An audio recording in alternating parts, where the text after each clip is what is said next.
Đạt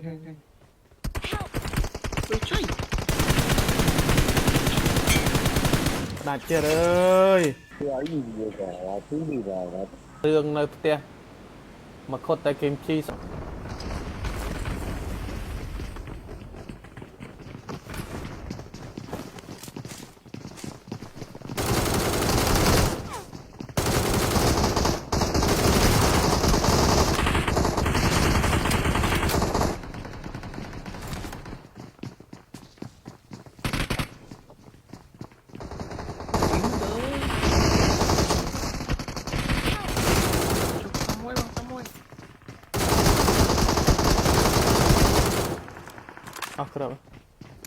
Watch out!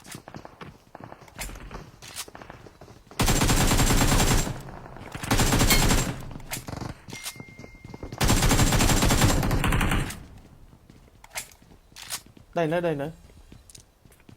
nó nóc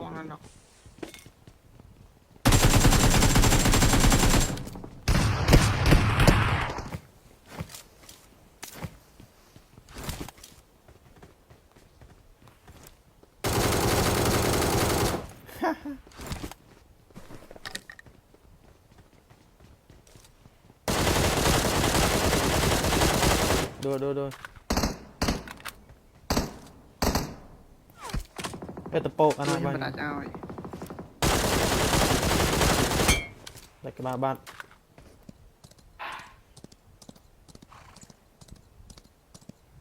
thì anh đã chó phải nè bọn pro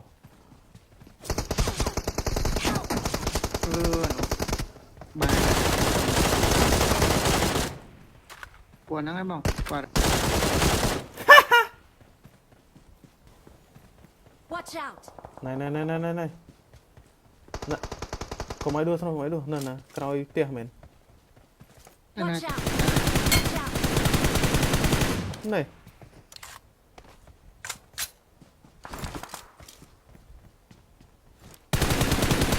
rẽ tắc mấy cha rẽ tắc rồi lê cha rẽ tắc ôn này về đã non chụp đóng một cái đóng một cái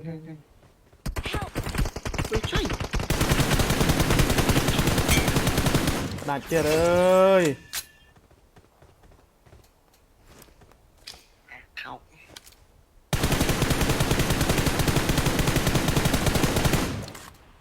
nó nóc này nóc cái rồi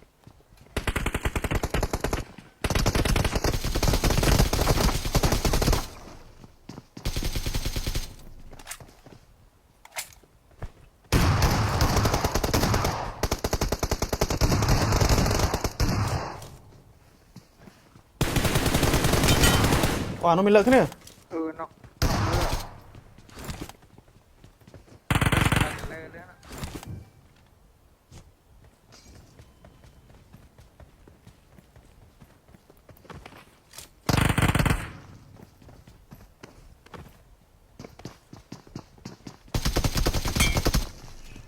đi vẽ đẹp học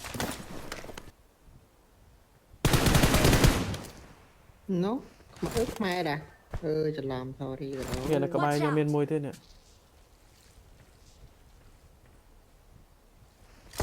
nó luôn tục đi We're the best. ơi pro đánh ai mà kill ấy nè pro